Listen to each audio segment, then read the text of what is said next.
Feliz sábado a todos os irmãos, que a graça, a saúde e a paz do nosso Senhor Jesus Cristo esteja com todos nós.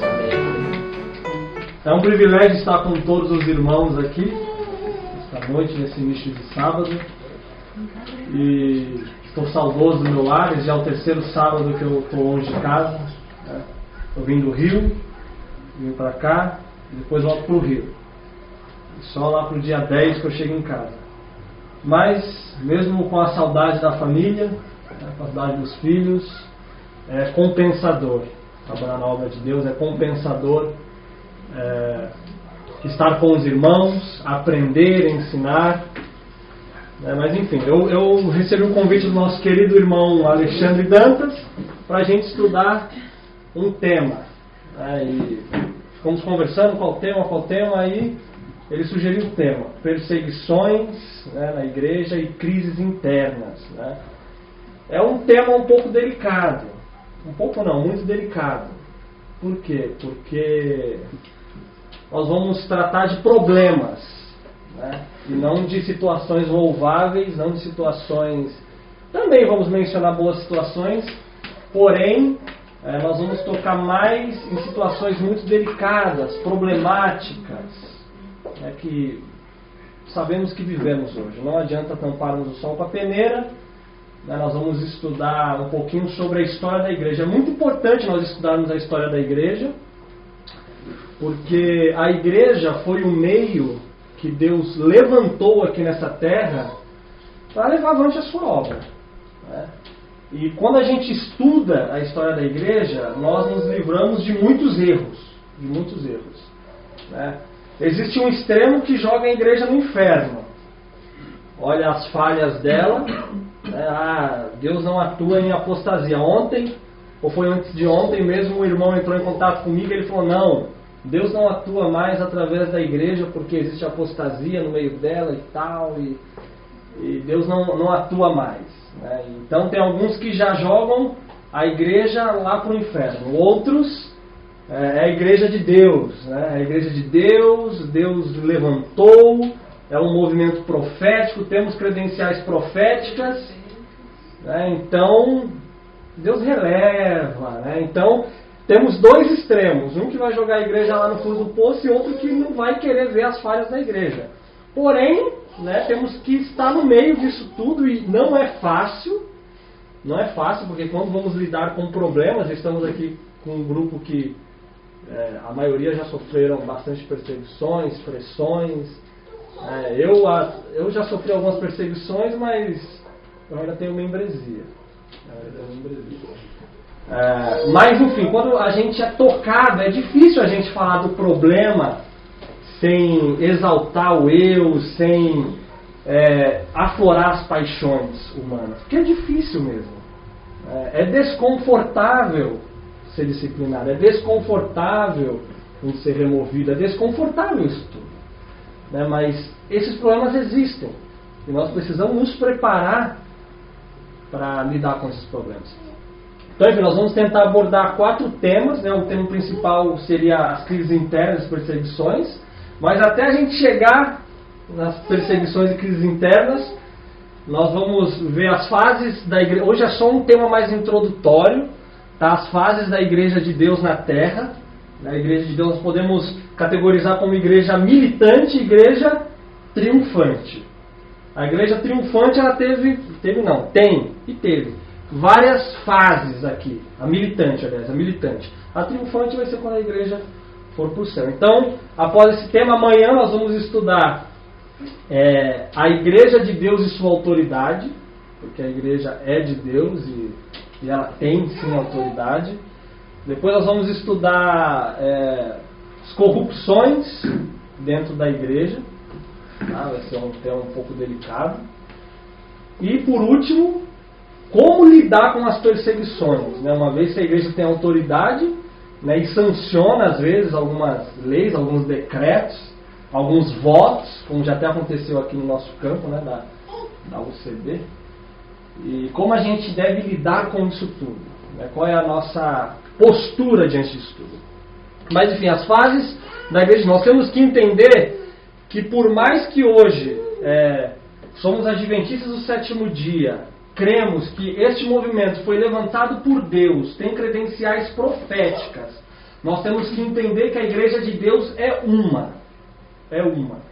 Tá? Tem a igreja visível e a igreja invisível. A igreja invisível tem pessoas em outras denominações, tem pessoas até de outras religiões. Se vocês duvidam disso, leiam Romanos 1. Romanos 1, ali Paulo diz que Deus também se achega àqueles gentios, através da criação da natureza. Existem os próprios magos que foram ver Jesus, eles não eram judeus. O Urias, que era um soldado de Davi, ele não era judeu, ele era heteu, do reino hitita. Então a igreja é invisível, ela está espalhada pelo mundo, tá? E temos a igreja visível. Porém, hoje cremos que a igreja visível é quem? Vocês estão tímidos hoje, né? Isso. Essa é a igreja visível. Só que temos que entender que a igreja de Deus ela é uma só. E ela passou por várias fases. Tá? E qual foi a primeira igreja de Deus aqui na Terra? A primeira. A igreja edênica. Foi a primeira igreja de Deus. E todas as fases da igreja teve como um objetivo. Vamos abrir lá nesses versículos. Acho que nem precisa abrir em todos. Só para a gente ter o conceito de igreja. Êxodo 25, 8.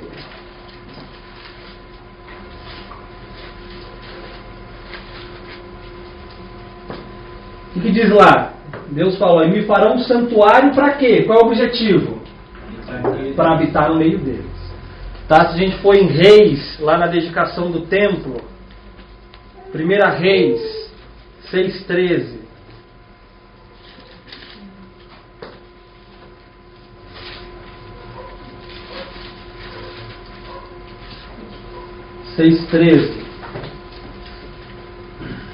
E habitarei no meio de quem? Dos filhos de Israel. E não desampararei o meu povo de Israel. Em Mateus 1,23, é bem conhecido esse versículo. O que diz lá de Jesus? Mateus 1,23. Quem puder ler, pode ler. Quem já achou? Eis que a Virgem conceberá e dará à luz um filho, e chamarão seu nome, Emanuel, que quer dizer Deus conosco.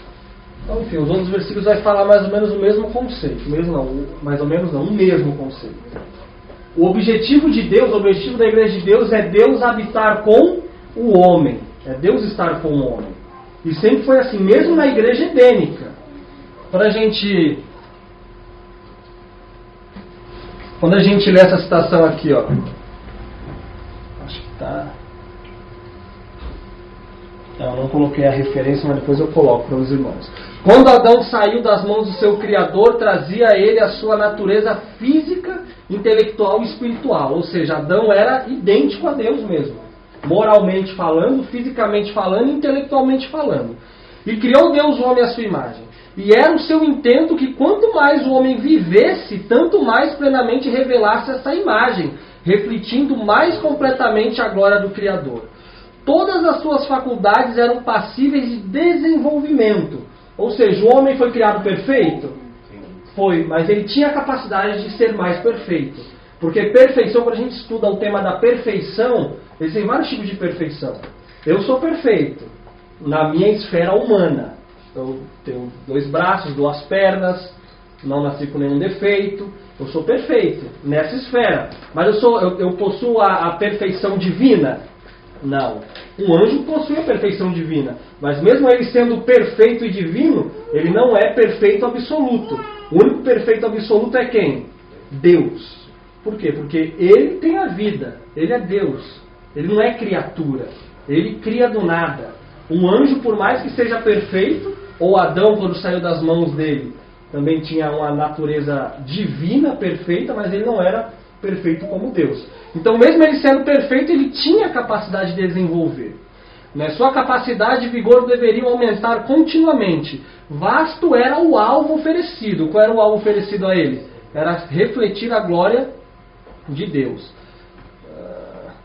e glorioso o campo aberto à sua pesquisa, os mistérios do universo visível, as maravilhas daquele que é perfeito nos conhecimentos, convidavam o homem ao estudo, aquela comunhão com o seu Criador, face a face, e toda íntima, era o seu alto privilégio.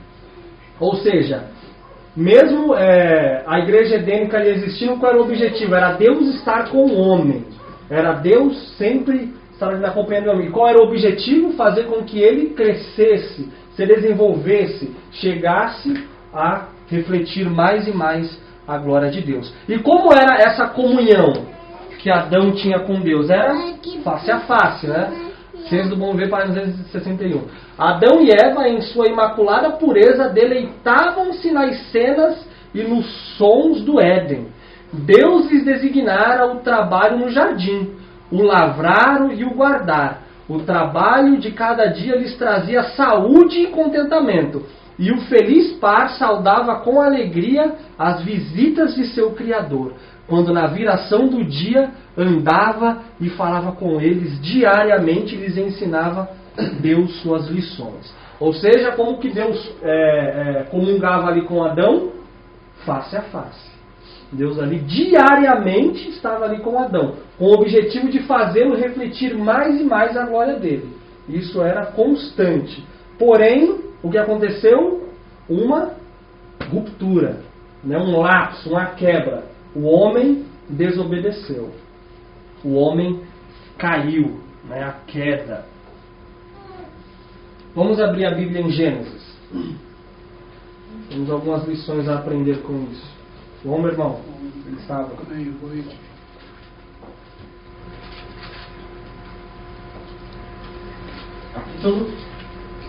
Capítulo 3.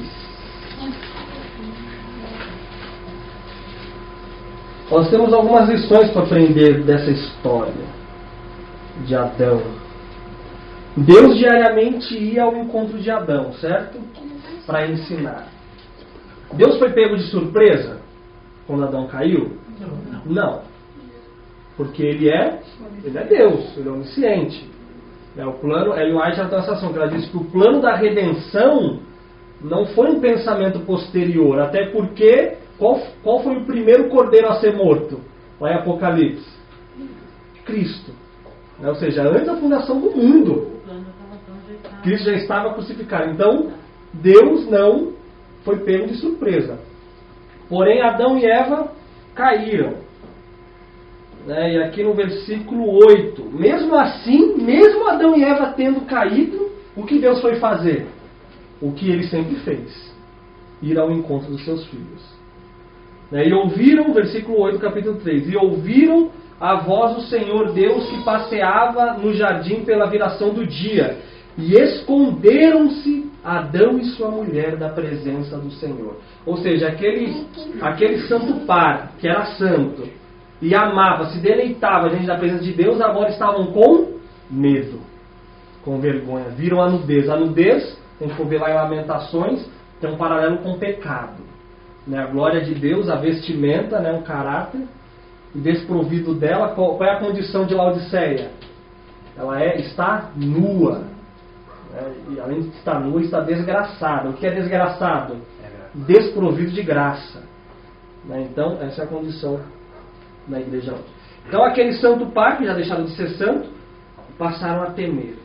E o que Deus fez? E chamou o Senhor Deus a Adão e disse-lhe: onde estás? Deus sabia onde Adão estava? Por que ele perguntou? Para fazê-lo refletir. Para fazê-lo refletir. E ele disse, Adão, versículo 10, ouvi a tua voz soar no jardim, e temi, porque estava nu e escondido. E Deus, de novo, o que Deus fala para Adão? E Deus disse: quem te mostraste que estava nu? Entendeu o método de Deus? Deus começa a perguntar, a inquirir. Ele fala: Adão, onde é que você... Ele sabe onde Adão está, ele já sabia que Adão tinha caído. Mas mesmo assim ele fez questão de ir ao encontro de Adão.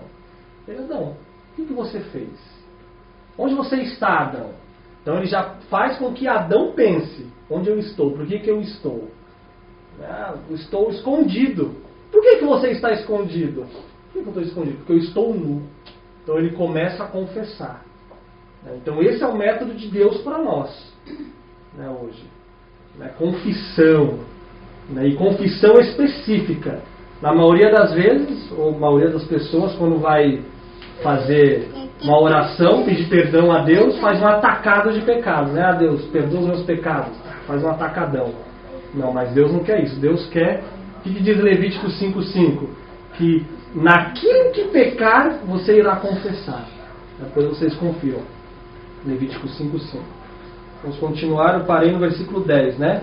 Então disse Adão: a mulher que tu me destes por companheira, ela me deu da árvore. Ou seja, em outras palavras, a culpa é do Senhor. E disse o Senhor Deus à mulher: por que fizeste isto? E disse a mulher: a serpente me enganou. Quem fez a serpente também? Deus, né? Ou seja, transferência de responsabilidade. Mas Deus, mesmo assim, diante dessa situação da queda, Deus foi ao encontro de Adão. E é isso que ele faz hoje conosco. Essa comunhão face a face foi quebrada. Então agora ele faz outro método.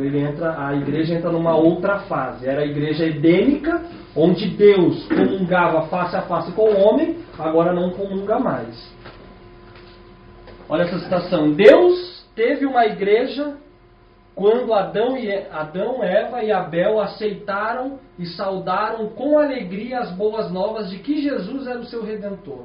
Compreenderam tão plenamente como nós agora a promessa e a presença de Deus em seu meio. Cristo triunfante, página 51. Então agora já entrou outra fase da igreja, a igreja patriarcal antediluviana. Não é por que patriarcal? Porque quem oferecia, que era o sacerdote, o intercessor ali, o patriarca da família. Então passou a entrar. Quando a gente avança aqui em Gênesis 3, 21, agora além de Deus querer estar com o homem, que lembra, esse era um dos objetivos da igreja, né? Deus estar do lado do homem, agora Deus irá ter que restaurar o homem. Além de estar ao lado dele, vai ter que restaurar. Versículo 21 do capítulo 3 de Gênesis ainda, e diz assim, ó: e fez o Senhor Deus a Adão e a sua mulher túnicas de pele e os vestiu. Então, além dele, primeiro para fazer túnicas de pele, o que tem que acontecer? Morte. Então, agora ele passou a ensinar uma lição. Antes era face a face, agora não é mais face a face. E agora, para eu chegar, eu tenho que fazer um sistema. E qual era esse sistema? O sistema sacrificá-los. Agora eu vou ter que sacrificar. E o que Deus queria ensinar para Adão e Eva com isso? O resultado do pecado. Porque quando Deus colocou a árvore lá, o que ele falou para Adão e Eva? Falou: ó, se vocês comerem, vocês vão morrer, certamente morrerás. Eles morreram automaticamente? Não. Mas agora eles teriam que passar a matar animais. Deus gosta disso? Não. Por que ele pediu? Porque foi a forma... Exatamente. A mesma coisa que ele fez quando ele perguntou a Adão: Adão, onde você estás? Vamos lá em Romanos.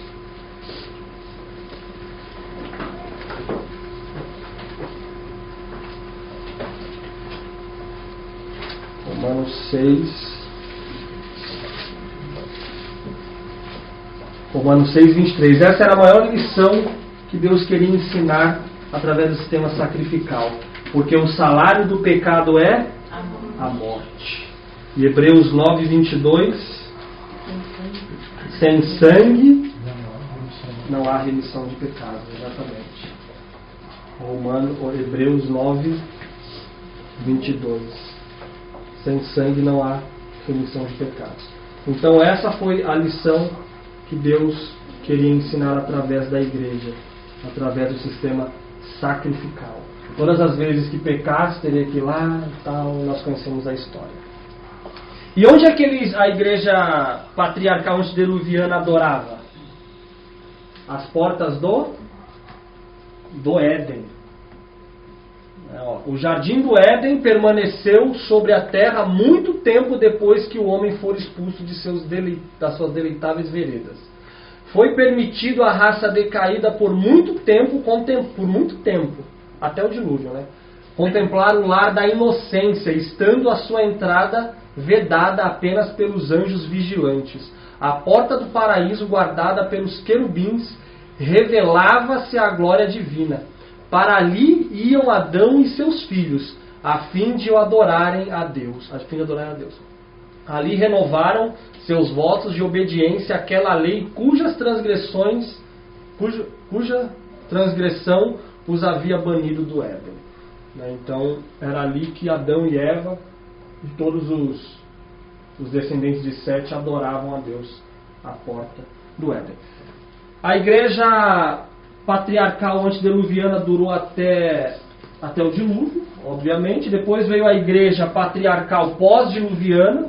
O sistema de adoração foi o mesmo, né, o sistema sacrificial, só que agora não era mais levado à porta do Éden, tá? E com a mesma lição, né, sem derramamento de sangue, não há remissão de pecado. Todos esses versículos são referências ao sistema sacrificial. Abraão, Isaac.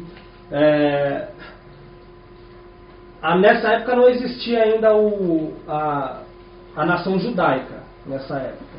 Né, porque Abraão ainda não tinha tido seus filhos, e Jacó também não e tal. Mas estava restringido só na família de Abraão? Não.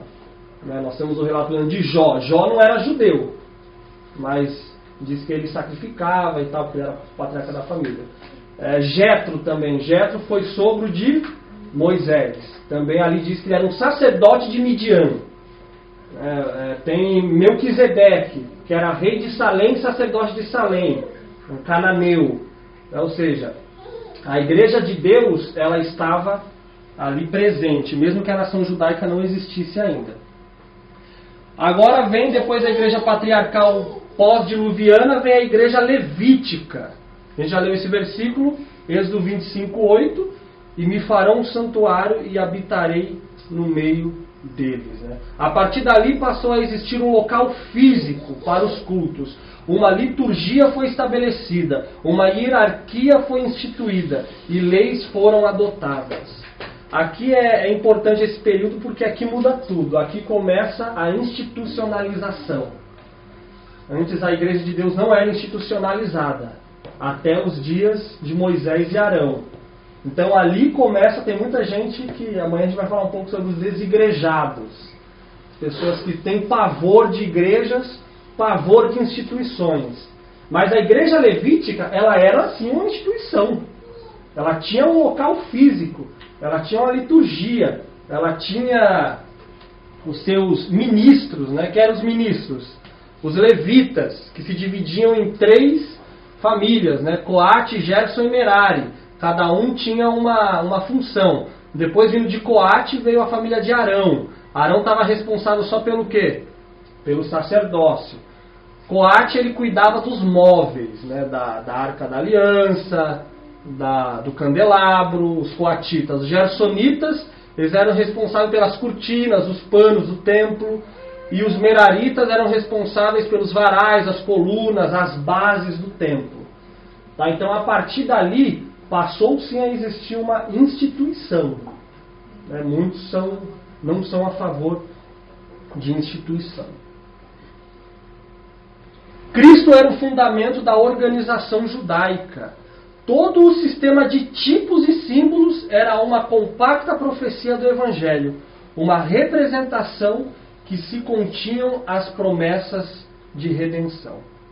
Então, os judeus eles viviam numa época que eles aguardavam o Messias.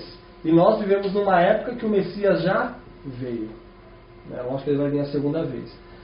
Mas então, tudo aquilo ali era um tipo, uma profecia do que iria acontecer. Tudo. Hoje nós vivemos tudo em um antítipo.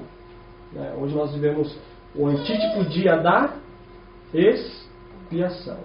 Se estudarmos a doutrina do santuário, nós podemos ver que quais eram as 7 grandes festas dos judeus. Eram quantas? Eram 7. Né? E quais eram? Páscoa, pães ázimos, primícias, Pentecostes, trombetas, dia da expiação e tabernáculos. Em qual vivemos hoje? Dia da expiação. Só falta para se cumprir a festa dos tabernáculos, né? E terminar o dia da expiação. Né? Então, tudo que eles faziam, anualmente eles tinham que fazer isso para ver um Messias futuro. E nós já vivemos na prática. Né? Jesus morreu literalmente na Páscoa, né? Ressuscitou no dia de primícias, levou as primícias. O Pentecostes se cumpriu ali em Atos 1 e 2, em Atos 2, aliás. Né? O dia das trombetas. Quando foi o dia das trombetas? A pregação milerita. Né? Eram 10 dias de trombetas e foram 10 anos, de 33 a 43. Né? E quando entrou o Yom Kippur, o dia da expiação, ano 44, 22 de outubro. Né? E vivemos hoje um típico dia da expiação. Vivemos literalmente no juízo. A igreja levítica ela se divide em algumas fases. O tabernáculo, que era aquela tenda, né, que ficou até os dias de Salomão. O templo de Salomão no Reino Unido. Né, vocês conhecem o contexto, né, a história que o reino se dividiu. Todos conhecem a história. O reino de Israel foi unido no reino de Esaú, de Davi e de Salomão. E depois disso dividiu. Né? Quando a apostasia de Salomão, 10 tribos decidiram seguir o seu caminho, né? Com o rei Roboão e o filho de Davi, de Salomão, que era Jeroboão. Ou é o contrário? É Jeroboão, é. Ele era filho de Salomão, é. Roboão, filho de Salomão, e Jeroboão era rei de Israel, que era rei do norte. Então dividiu. Israel, quando vocês ficam lendo lá em Crônicas e Reis. O rei de Israel, o rei de Judá, o rei de Israel, o rei de Judá. O rei de Israel é o reino do norte, que era constituído de 10 tribos. E o reino do sul eram 2 tribos, que era Judá e Benjamim. E onde estava o templo? No reino do sul. Então, por que se apostatou depois o reino do norte? Porque Jeroboão fez isso. Ele ficou com medo uma questão política. Ele ficou com... Porque o templo, todos eram israelitas. O templo ficava no reino do sul. Aí ele ficou com medo deles voltarem para o reino do sul, unir o reino de novo e ele morrer. Aí ele fez deuses para o reino do norte. Então o tabernáculo, já falei, né? O templo de Salomão, Reino Unido. O templo de Salomão, reino dividido. O exílio babilônico. Né? O templo estava em ruínas, cessou ali todos os serviços do templo. Eles ficaram em Babilônia durante 70 anos, conhecemos a história. E nesse período aqui que surgiram as sinagogas. Né? Porque antes disso não existiam sinagogas. Então a partir disso os judeus ficaram sem templo, ficaram sem fazer seus rituais. Então eles instituíram sinagogas para permanecer com a religião viva, né? O templo de Zorobabel, depois que eles voltaram do exílio, né? Artaxerxes deu o decreto, eles construíram o templo de Zorobabel. E depois o templo de Zorobabel no período intertestamentário, que é o período que ficou 400 anos sem profetas. Esse período aqui da igreja foi muito tenso, né? Muito, muito tenso. Quem era, a gente viu quem era a família designada para o sacerdócio, família de Arão. Nesse período já não tinha mais isso. O cargo sumo sacerdotal se transformou em cargo político. Então era um assassino que só ali. Para conseguir reinar, o cara tinha que ser sumo sacerdote.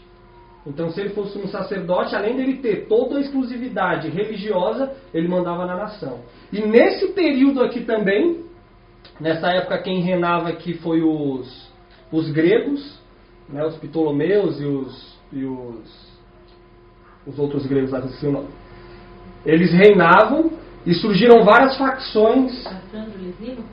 Então, o reino Seleucida e o reino Ptolomaico, né? Porque Cassandro e Licímaco foram exterminados.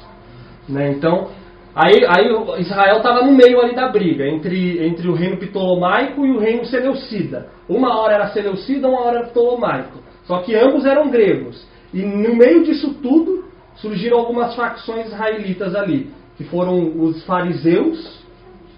Ser fariseu, gente, era muito bom na época. Tá? Era muito, muito bom. Porque o fariseu, eles surgiram de um movimento para preservar a nação judaica, para preservar a religião. Surgiram os saduceus. Os saduceus, eles eram mais políticos do que religiosos. Inclusive, o sumo sacerdócio estava na mão dos saduceus. Lembra de Caifás? Na época de Jesus, que condenou a Jesus, ele era saduceu e sumo sacerdote na sua época. Né? Então, surgiram os fariseus, os saduceus, os essênios. Quem já falou dos essênios? Os essênios, eles... exatamente, os essênios dá até para aplicar hoje, né, para os dissidentes, digamos assim. Né? Porque o que eram os essênios? Os essênios, eles eram mais tradicionais e conservadores do que os próprios fariseus. Né? Hoje a ramificação do farisaísmo é o judaísmo rabínico, aqueles judeus que têm trancinhas. Aquilo é os fariseus de hoje, né? O que sobrou do movimento farisaico. Então os essênios, eles eram tão conservadores que eles começaram a olhar as transgressões da igreja, as abominações da igreja. Dá para fazer um link bem contemporâneo com hoje. E o que eles fizeram? Falaram, não, a igreja, Deus não está atuando mais por essa igreja, não. Então o que eles fizeram? Eles não foram para o campo, porque lá não tinha campo, era deserto, então eles foram para os desertos. E ali habitaram, e ali ficaram... Eles ficaram tão restritos que eles acabaram, né? Não tinha... Eles... Não teve mais... Na verdade, eles foram exterminados, né, durante um pouco depois da queda do templo do ano 70. Né, houve uma invasão. Eles tinham uma cidade e um general romano invadiu essa cidade deles, no meio do deserto, e exterminou com eles. Né, então, os essênios, eles eram extremamente separados. Né, eles viam tantas abominações que eles se separaram por completo da nação. Eles escreveram alguns livros, inclusive aqueles escritos do Mar Morto, que é os escritos de Qumran, uma coisa assim que chama, eram dos essênios. Era uma comunidade essênia ali no deserto da Judéia. E alguns estudiosos dizem até que João Batista teve contato com os essênios. Né? Que o estilo de vida de João Batista, de comer alfarrobas, não é grilo que ele comia não, tá? A tradução está ruim. João Batista comia grilo. Era alfarrobas e mel, que era também uma alimentação muito tradicional dos essênios, né? E o estilo de roupa, tudo. O estilo dele viver era um estilo essênio, inclusive onde ele vivia, que era no deserto da Judéia. Só que João Batista, ele pregava para o povo. Então surgiu os fariseus, os saduceus, os essênios, os herodianos, né, que se juntaram à casa de Herodes, porque Herodes não era israelita, Herodes era edumeu, né, era de Edom, e ele conseguiu subir ao trono de Israel, e uma facção mais política do que religiosa apoiava Herodes, a família de Herodes, e até dizia que daquela família surgiria o Messias. Né, e também teve os zelotes, e só. Né, herodianos, zelotes, os essênios, os saduceus e os fariseus. Quando a gente olha o fariseu hoje, é um termo muito pejorativo. Né? Nessa época aqui da igreja, essa fase da igreja, houve um rei Seleucida, né, que foi Antíoco, é o famoso Antíoco Epifânio. Né? O que ele fez? Ele fechou o templo, ele obrigava os judeus a comerem carne de porco, ele colocava porco no território dos judeus, foi trágico. Aí ali houve uma revolta com a família do Judas Macabeus. Quem já ouviu falar em Judas Macabeus? Inclusive existe um livro da Igreja Católica, né, que é dos Macabeus, né? Acho que tem quatro livros, ou são 3. Né? E eles... Três, né? São 3.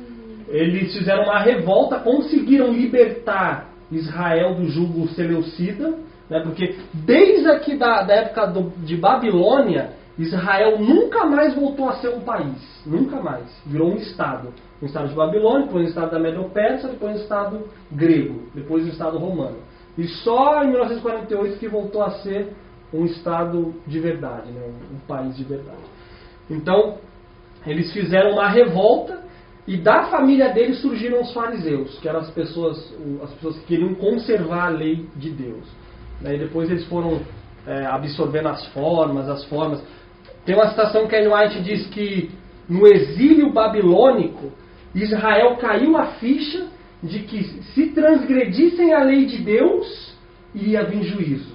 Só depois de muitos anos que eles foram entender isso. Então o que eles fizeram? Ficaram estritos, super estritos na lei. E criaram várias leis até virar os fariseus. Depois teve o templo de Herodes. Na verdade o templo de Herodes é o templo de Zorobabel. Porque o templo de Zorobabel não foi destruído, né? O Herodes reconstruiu, Herodes o Grande, reconstruiu o templo de Zorobabel. Ok?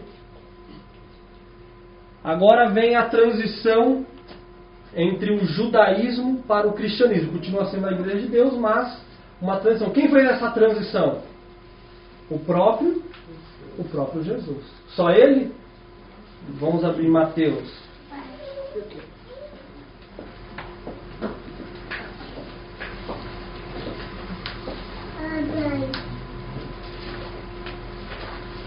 Mateus capítulo 3.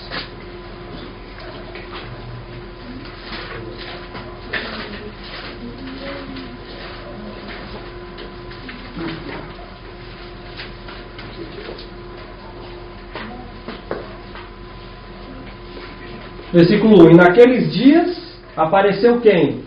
João Batista, pregando no deserto da Judéia, e dizendo: arrependei-vos, porque é chegado o reino dos céus. Porque este é o anunciado pelo profeta Isaías, que disse: voz do que clama no deserto, preparai o caminho do Senhor, endireitai as suas veredas. Versículo 8. Olha o conteúdo da mensagem de João Batista. Produzi, pois, frutos dignos de arrependimento, e não presumais de vós mesmos, dizendo: temos por pai Abraão, porque eu vos digo que mesmo dessas pedras Deus pode suscitar filhos de Abraão. Então João Batista foi o primeiro a aparecer, né, e a fazer essa transição, a preparar o caminho, e a começar a chamar por uma reforma interna, porque a reforma externa já estava feita. Os judeus eram, exteriormente falando, o que Paulo diz quando ele era fariseu? Que ele era irrepreensível na lei. Ele era irrepreensível na lei. Porém, eles não tinham amor. Porém, eles não viviam o espírito da lei. Eles viviam a regra, mas não o princípio. Nós vamos até estudar um pouco depois sobre regra e princípio. Vamos aqui em João.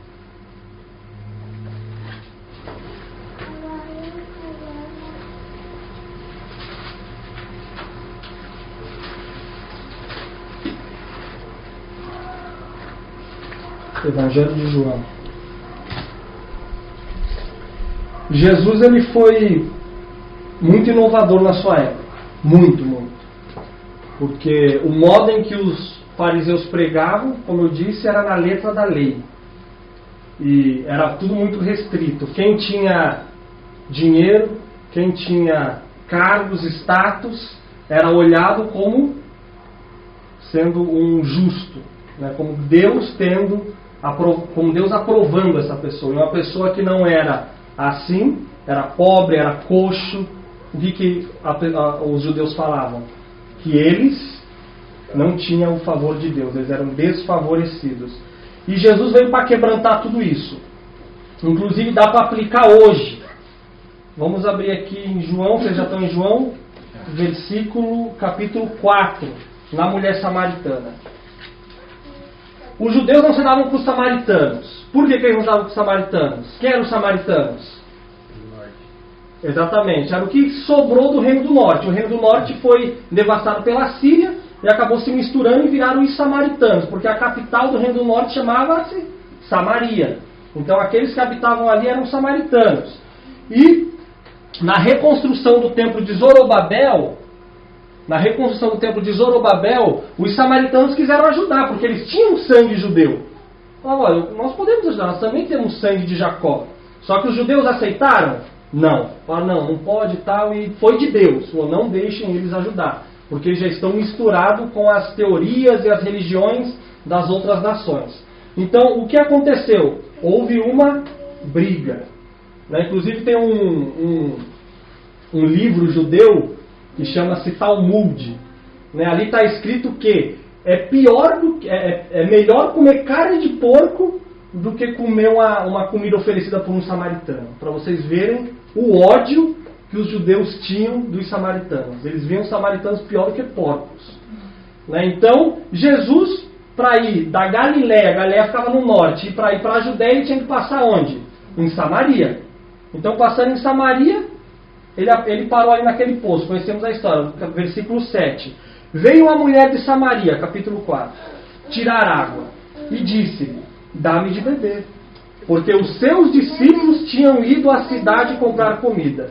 Disse-lhe, pois, a mulher samaritana: como sendo tu judeu, me pedes de beber a mim, que sou mulher samaritana? Porque os judeus não se comunicam com os samaritanos.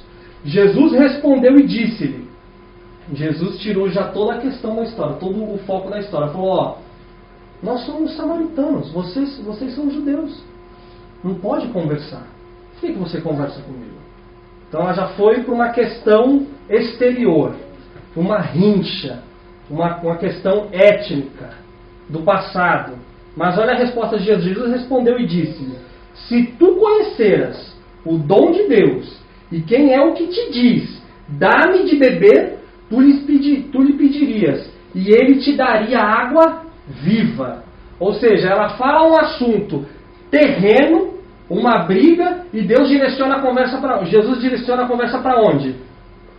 Para Deus, para a espiritualidade. Fala, se você conhecesse a quem você pede água, você lhe pediria água viva. Olha o versículo 13. Jesus respondeu e disse-lhe: qualquer que beber desta água tornará a ter sede, água do poço. Mas aquele que beber da água que eu lhe der, nunca terá sede. Porque a água que eu lhe der, se fará nela uma fonte de água que salte para a vida eterna. Disse-lhe a mulher: Senhor, dá-me dessa água, para que não tenha mais sede e não venha aqui tirá-la. Disse-lhe Jesus: vai, chama o teu marido. Então Jesus falou, já conseguiu chamar a atenção dela. Tirou o foco terrenal. Chamou a atenção dela. Ela, eu quero dessa água. E o que Jesus fala? Vai buscar teu marido. E ela diz o quê? Fala, eu não tenho marido. E Jesus sabia que ela não tinha? Sabia. E ele diz o quê? Falou, a mulher respondeu, disseste bem, não tenho marido. Porque tiveste quanto? 5 maridos. E o que agora tens não é teu marido. Isto disseste com verdade. Ou seja, ela já teve 5 e vive com um em adultério, que não é nem marido dela. Disse-lhe a mulher: Senhor, vejo que é profeta. Nossos pais adoraram neste monte, e vós dizeis que é em Jerusalém o lugar onde se deve adorar. Para onde ela está voltando a conversa? Meus irmãos, quantas vezes isso acontece com a gente? Quantas vezes o foco deve ser espiritual? O foco deve ser santificação. O foco tem que ser tratar com os nossos pecados. E a gente está tratando de discussões. 144 mil. O que ela falou aqui? Vocês, judeus, falam que a gente tem que adorar em Jerusalém. Mas os nossos pais aqui, em Samaria. Ela estava em adultério. Aquela mulher estava em adultério. Já tinha 5 maridos. E estava com um que nem era dela. E ela estava querendo saber aonde tinha que adorar. E Jesus querendo tirar o foco disso. É igreja ou é ministério de sustento próprio? É aqui ou é ali? Estamos cheios de pecados. Estamos cheios de transgressões. Eu já faz uns 6 anos, mais ou menos, 7 anos, que eu trabalho na linha irregular. Lembra aquele dia que a gente estudou sobre linha regular e linha irregular? Há muita essa discussão. A igreja está assim. Não, o ministério de sustento próprio está melhor. Engana-se.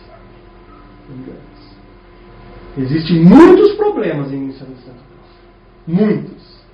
E essa discussão permanece. Eu devo adorar lá ou devo adorar aqui? Eu devo frequentar lá ou devo frequentar aqui?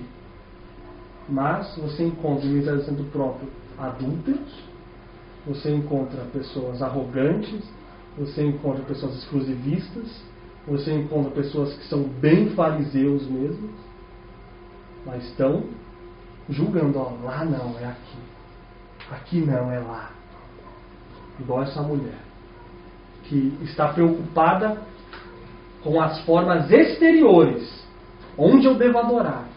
Olha a roupa que eu me visto, olha o tamanho da minha saia, olha o tipo de terno. Mas, vamos continuar lendo. E disse-lhe Jesus: mulher, crê-me que a hora vem, e que nem neste monte, nem em Jerusalém adorareis o Pai. Vós adorais o que não sabeis. Nós adoramos o que sabemos. Porque a salvação vem de onde? Vem dos judeus.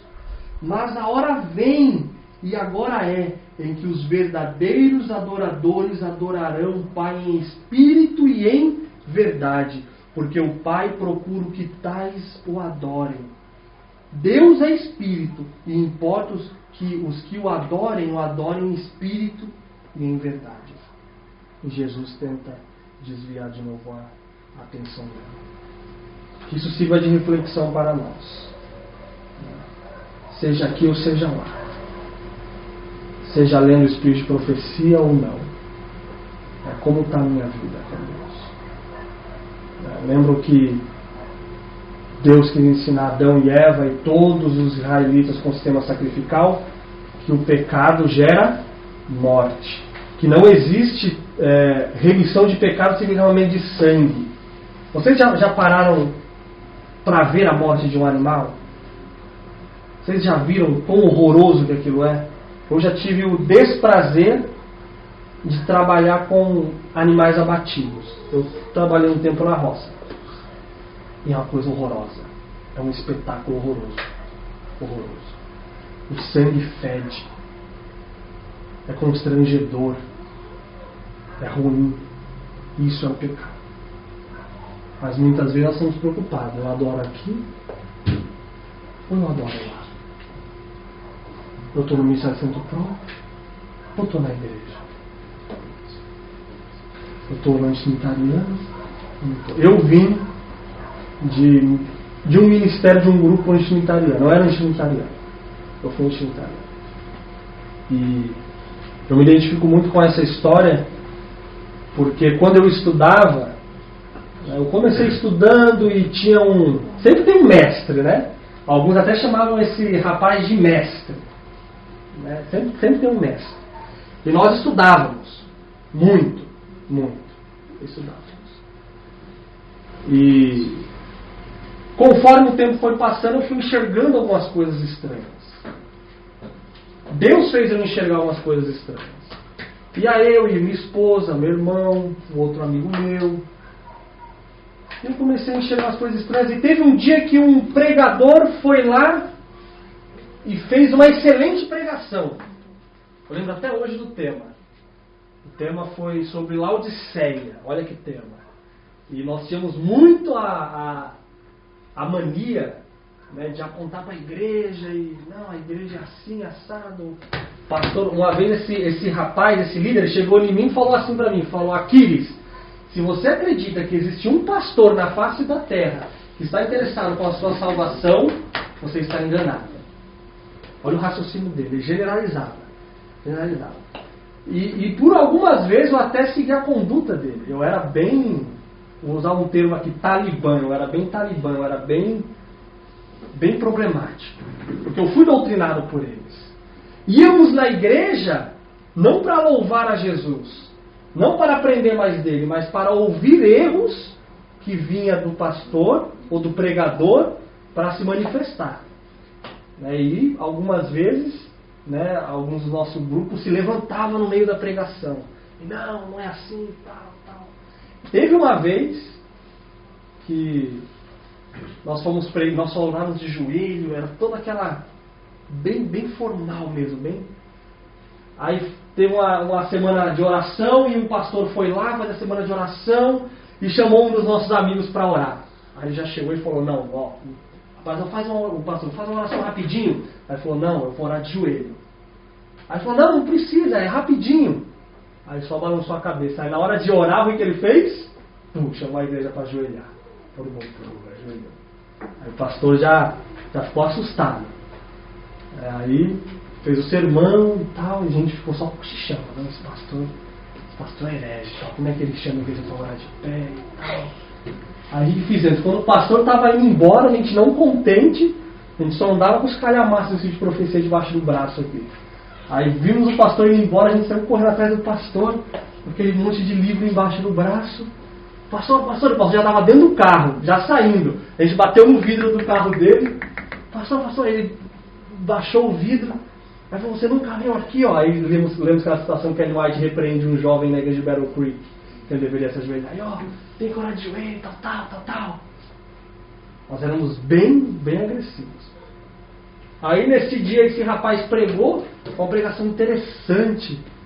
Eu fiquei observando, aí eu não conhecia o rapaz, mas ele era um dos líderes lá, porque eu era novo no grupo.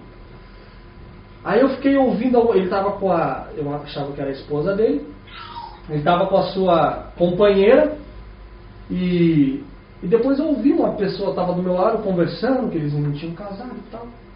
Aí eu fiquei escandalizado com aquilo, né? Eu fui saber mais informações, o rapaz nem casado era com a moça, mas já vivia junto com a moça.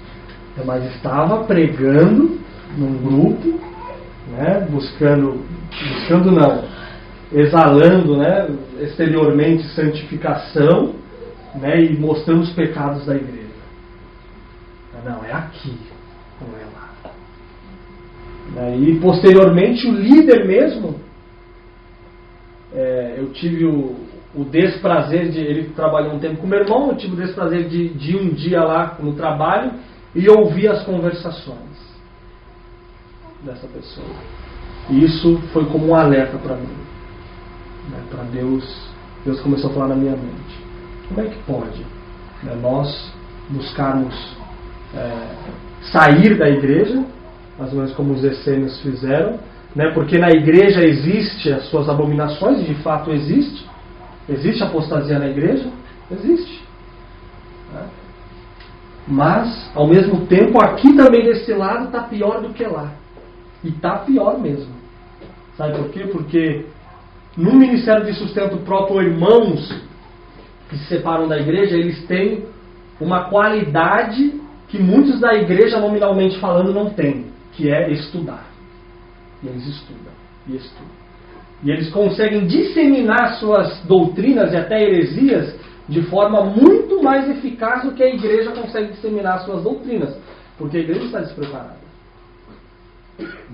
Então, aquilo para mim foi um alerta. Vamos ver aqui, voltando um capítulo.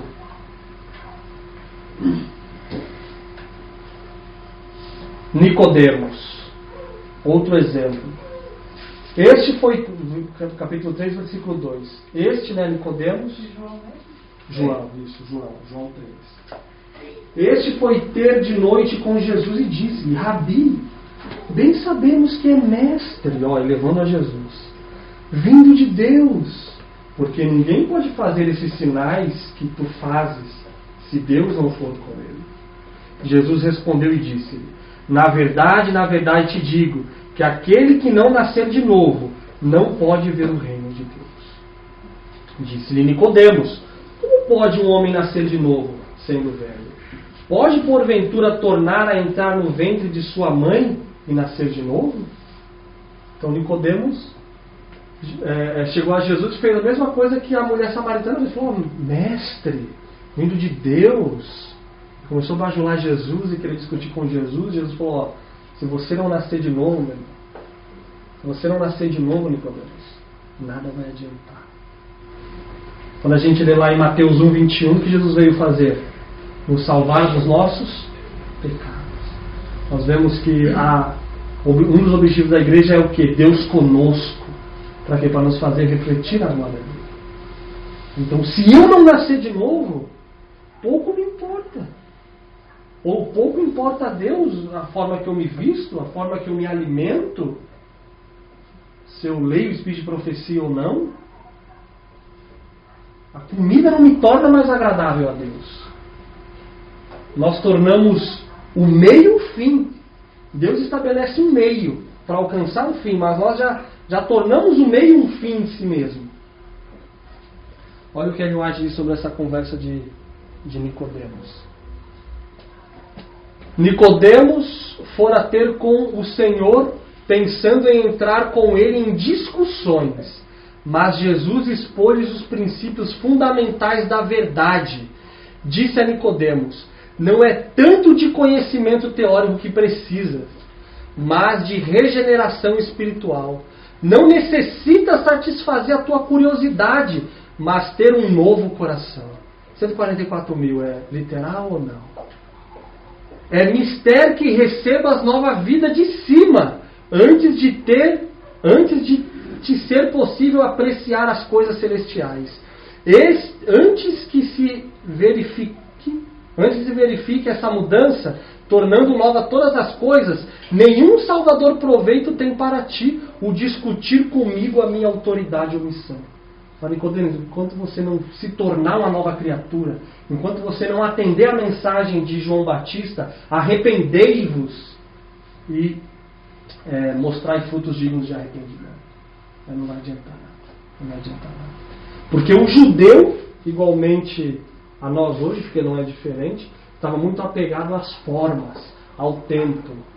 Deus inspirou Paulo a escrever Hebreus para quê? Qual é o objetivo de Hebreus? Era tirar o foco do judeu da onde? Do templo. Porque Paulo estava arraigado no templo. Paulo não, os judeus estavam arraigados no templo. E só queriam as formas. Todo o ritual, toda a nação judaica, como nós lemos, refletia Jesus. Jesus veio e lançou já uma profecia falando: essa casa vai ficar deserta. E o que eles fizeram? Durante 40 anos depois da morte de Jesus, eles continuaram sacrificando.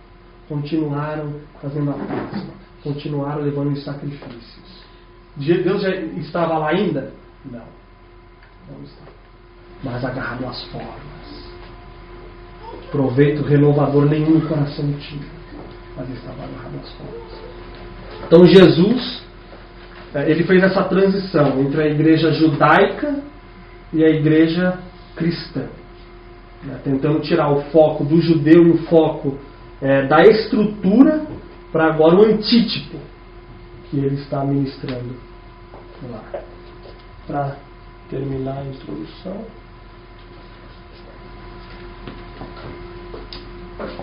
Aí entrou a igreja cristã, o período da igreja cristã.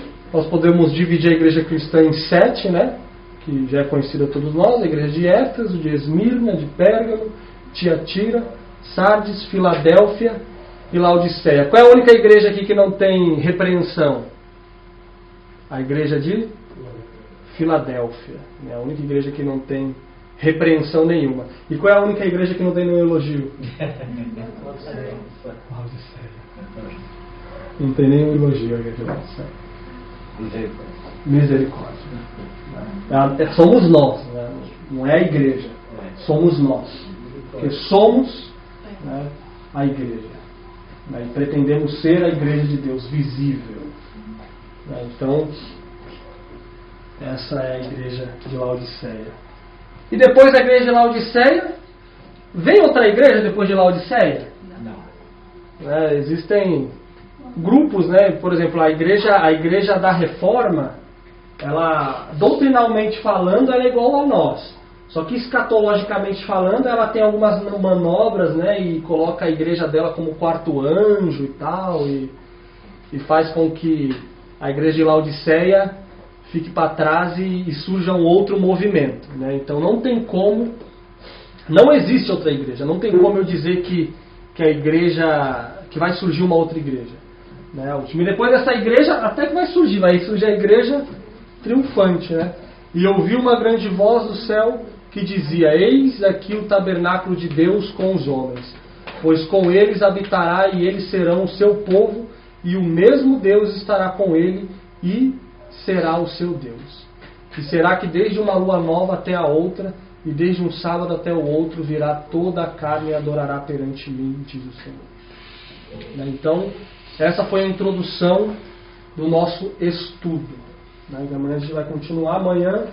De manhã nós vamos estudar sobre a autoridade da Igreja de Deus. Primeiro a gente vai até com o Alexandre. Primeiro a gente vai elevar a igreja, depois a gente vai mostrar o benefício, depois a gente vai mostrar as coisas ruins que tem.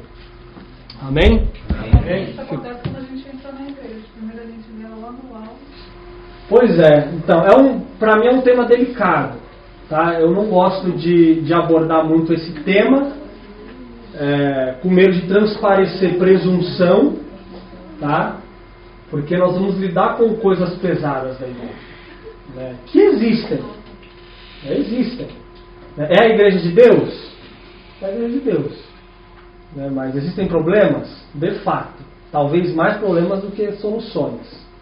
Mas mesmo assim é a igreja de Deus. Então é um tema muito delicado, porque ao falarmos dos problemas da igreja, nós já somos um grupo que não é tão bem visto, né? E aí quando a gente começa a falar de problemas, olha lá, tá acusando. Então, ficou alguma dúvida sobre as fases da igreja? Só foi a introdução, tá?